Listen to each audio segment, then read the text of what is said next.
Mesdames, Messieurs, bonsoir. Bienvenue à votre émission Le Pic de la Santé. Une émission de façon pic qui aborde les différentes thématiques de la santé. Pour ce numéro, nous recevons le docteur Ouedraogo, médecin généraliste. Docteur, bonsoir. Bonsoir. Avec vous, nous allons parler de la suite de la médecine préventive. D'accord. La médecine préventive est-elle prise en compte dans les politiques sanitaires au Burkina Faso? Alors, je dirais oui, mais à quel degré? C'est la question qu'on se pose. Parce que ce n'est pas seulement une problématique qui se pose au niveau du Burkina, mais aussi dans presque tous les pays africains et même au niveau européen.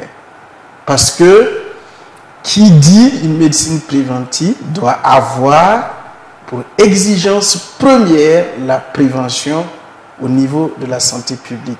Et qui dit santé publique, qui dit tout ce qui concerne la population et qui amène toute la population à un état de niveau de vie désagréable.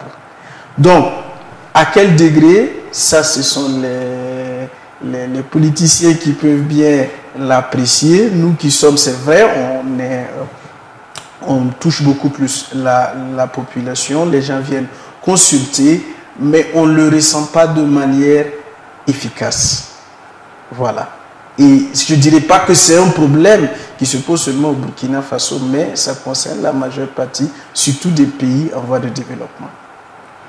Mais lors de vos consultations, vous n'essayez pas d'inculquer ça aux patients?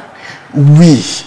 En réalité, il faut dire que la médecine préventive ne relève pas seulement des spécialistes ou, ici on doit bien le prendre dans son contexte, ça doit concerner tous les médecins, quel que soit ton titre, quel que soit ton grade. Et la première des choses, c'est que quand on prend le malade, on doit voir qu'est-ce qu'on peut faire de manière pratique pour l'amener à non seulement s'il a déjà la maladie, parce que la majeure partie viennent quand ils sont malades. Peu de gens viennent quand ils ne sont pas malades.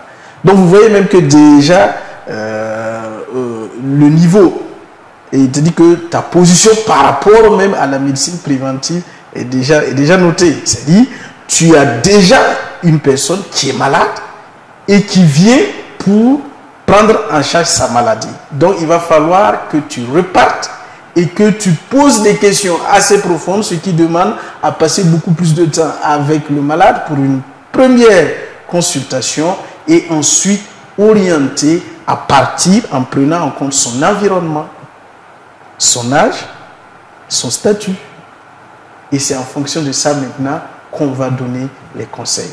Quel peut être l'impact de la médecine préventive sur la santé de la population? L'impact est très grand. Je dirais que tous les objectifs du millénaire concernant la santé ne pourront être atteints sans une meilleure médecine préventive ou sans une médecine préventive efficace. Vous allez avoir une population qui va exister mais qui va être malade et qui va rendre le pays handicapé. Donc, c'est une médecine qui agit en amont, avant l'apparition de la maladie, et qui canalise la vie, je ne dirais pas de manière comme l'armée, mais qui permet aux gens quand même d'avoir une orientation bien vivre, bien vieillir. Pouvez-vous nous parler des maladies auxquelles la population peut prévenir?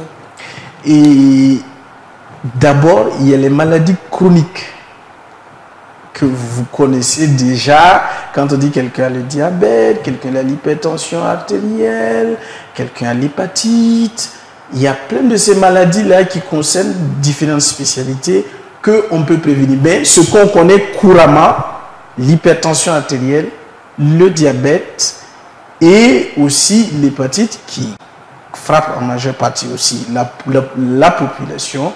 Voici des pathologies déjà chroniques qu'on peut déjà prévenir. Il y a d'autres pathologies aiguës, mais bon, c'est vrai que ça concerne aussi la médecine préventive pour les éviter, mais c'est beaucoup plus dans le domaine curatif que les gens optent pour souvent des dépistages ou pour des traitements de prévention. Les campagnes de distribution de moustiquaires à longue durée d'action et des médicaments aux enfants sont-elles des actions préventives pour lutter contre le paludisme? Oui, c'est des actions préventives, mais je ne dirais pas qui prend en charge la totalité de ce que nous, quand même, on voudrait. On voudrait bien qu'on prenne pas seulement de l'enfant, mais aussi des parents.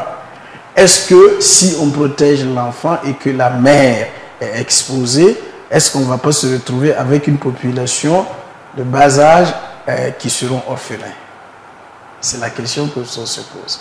Alors, il faut se dire que la solution à un vrai problème réside dans la problématique. Si la problématique est bien posée, la solution se trouve facilement. Mais tant qu'on a des solutions qui sont déjà à des sujets subjectifs, parce que vous-même vous posez la question, on se pose la question, pourquoi on protège l'enfant et non pas tout le monde? Est-ce que le palu touche les enfants et ne touche pas les autres? Mais parce que peut-être les politiciens ou les décideurs voient que les enfants sont plus vulnérables, donc il faut vite les protéger. Mais il ne faudrait pas aussi oublier que leur vie, leur croissance va dépendre aussi des parents. Donc quand on fait une protection, il faut faire une double protection pour permettre à tout le monde de bénéficier et de ne pas avoir des enfants bien portants, des parents malades. Ça reviendrait à avoir quand même une famille malade. Quel appel lancez-vous à vos collègues et à toute la population? À mes collègues. À mes collègues médecins, je dirais que c'est vrai, on a tous appris la médecine, on s'est focalisé sur la constitution, l'anatomie, la physiologie, la physiopathologie. Maintenant, il va falloir qu'on considère le malade dans toute son entité. Il ne faut pas seulement le prendre dans le domaine de la maladie, il faut considérer l'environnement dans lequel il évolue, la fonction, sa fonction peut vous souffler quelque chose à l'oreille, sa manière de manger, ses habitudes alimentaires et comment est-ce qu'il prend plaisir dans la vie, ça peut vous dire, ça peut vous donner des indications. Donc, prenez assez de temps, surtout pour une première consultation avec le malade. Ne sautez pas sur la maladie, car vous pouvez entretenir cette maladie tout en négligeant certains nombres de facteurs qui pourraient vous amener même à libérer beaucoup plus le malade et à le mettre à l'aise. Ça, c'est en ce qui concerne nous les professionnels. Maintenant, en ce qui concerne la population, il va falloir qu'elle soit très attentive. Quand je dis très attentive, ça veut dire qu'il ne faudrait pas bondir sur n'importe quelle information sans vérifier les sources. Ça, c'est très important. Il faut éviter les spéculations inutiles. Et quand on est malade, il faut aller vers un professionnel de santé, prendre les renseignements possibles. Quand vous y arrivez, je parle au malade, ne posez pas seulement des questions qui sont, ou bien n'attendez pas seulement, ne vous laissez pas manipuler par le technicien qui prescrit. Ayez du temps, posez des questions. Réfléchissez avant d'aller consulter. Asseyez-vous, dites j'ai telle maladie. Si j'arrive, j'aimerais connaître ce que c'est que ça, ce qui va donner ça et ce qui peut apparaître. Ça vous aide à économiser non seulement en temps, mais aussi ça vous aide à avoir beaucoup plus d'espoir dans la vie. C'est tout pour votre émission Le Pic de la Santé.